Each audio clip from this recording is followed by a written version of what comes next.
Hola, muy buenas tardes. Mi nombre es Marlene Adames de la Escuela de Relaciones Industriales de la materia Cultura Organizacional.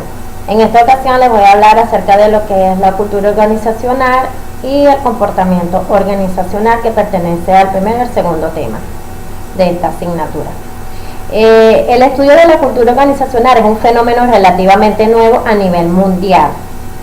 Antes de 1980 eran pocos los autores que se ocupaban de este tema, y las primeras obras al respecto eran los términos como los valores, creencias, presunciones básicas y de los principios. En sí, la cultura organizacional es un conjunto de creencias inventadas, ¿verdad?, o desarrollada por un grupo que aprende a afrontar sus problemas de adaptación externa y de integración interna, ¿verdad? En sí, la cultura organizacional tiene que ver con los procesos de socialización, ¿verdad?, que se da dentro de una empresa a través de una objetivación social, ¿verdad?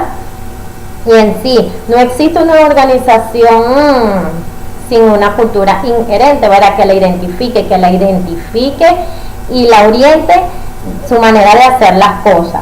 Es por eso, ¿verdad?, que se puede decir que la organización es un sistema compuesto de subsistemas en continua interacción, y la cultura es como una variable interna más de una organización producida por ella.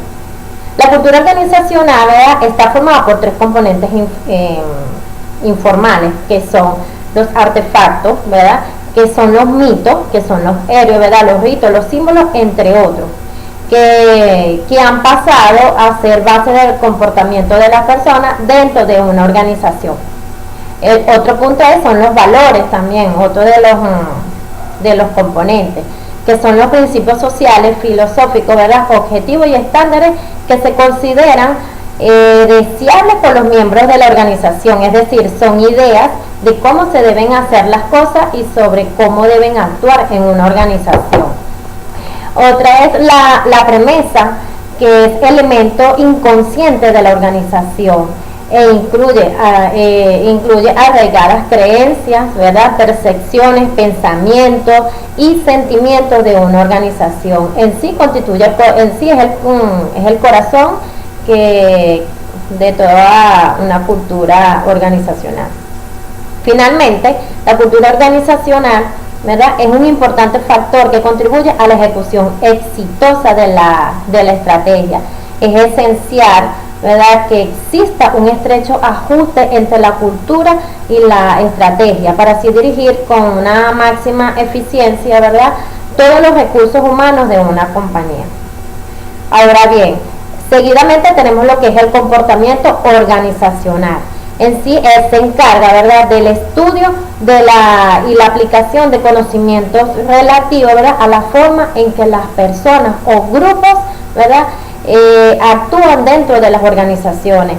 En sí es un campo, ¿verdad?, dividido, que reúne el saber teórico y aplicando y el acumulado sobre la organización. Dentro de estos comportamientos existen varios elementos claves, tales como las personas, ¿verdad?, que en sí en una empresa las personas forman parte del sistema social interno, el cual está formado por individuos y grupos, tanto pequeños como grandes, como informales o extraoficiales, informales o oficiales, ¿verdad?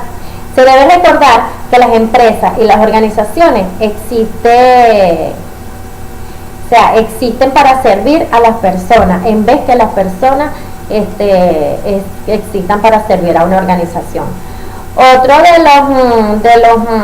de las variables claves, ¿verdad?, sería la estructura, que esta define en sí la relación formal de las funciones de las personas, es decir, con las organizaciones y empresas, para que su trabajo, ¿verdad?, esté coordinado efectivamente, y de no ser así se pueden ocasionar problemas.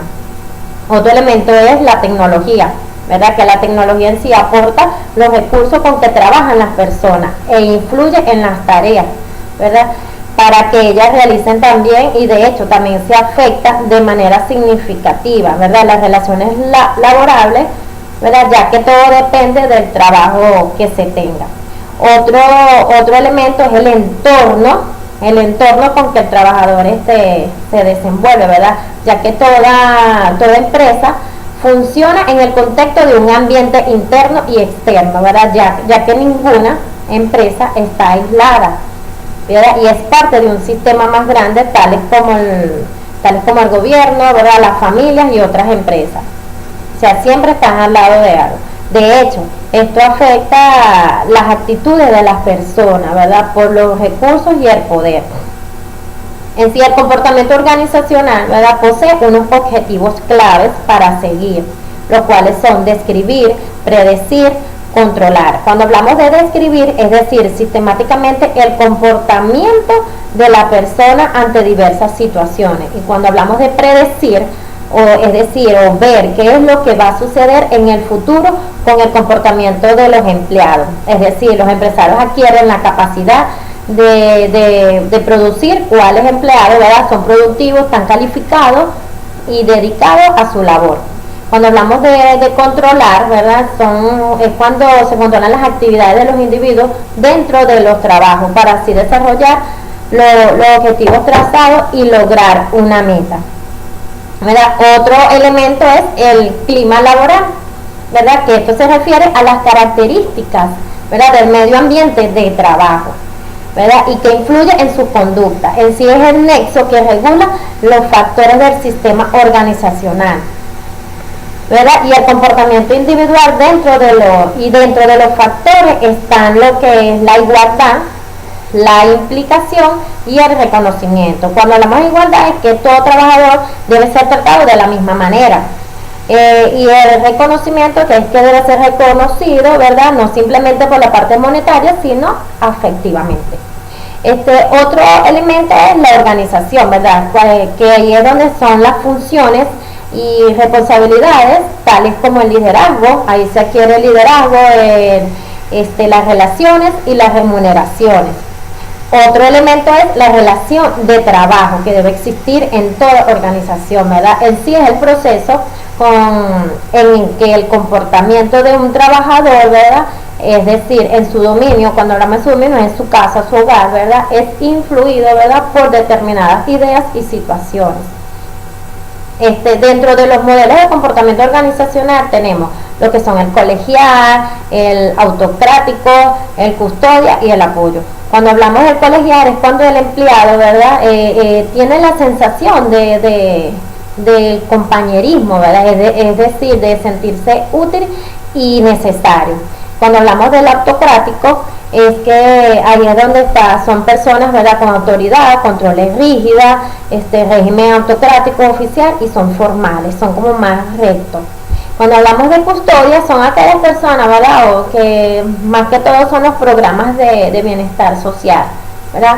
Otro del modelo es el de apoyo, que ahí es donde es el clima de ayuda para alcanzar cosas en conjunto y participación y colaborarse unos con los otros. Visto de otra manera, ¿verdad?, el comportamiento organizacional parte del hecho de que la organización son sistemas sociales, ¿verdad? Por lo tanto, si se desea trabajar en ellas o dirigirlas, es necesario comprender en sí su funcionamiento para que así pueda tener un trabajo agradable. Finalmente, el comportamiento humano, ¿verdad?, de la organización es imprescindible debido a que se origina en necesidades y sistema de valores en las personas quienes forman parte de dicha sociedad. Sabemos que el comportamiento organizacional es muy indispensable porque, así como lo había dicho anteriormente, la actitud es muy importante porque también se puede tener problemas tanto familiar como en la organización, y es por eso que debemos separar unos con los otros para poder tener un trabajo eficaz. Bueno, muchísimas gracias. Esto ha sido todo.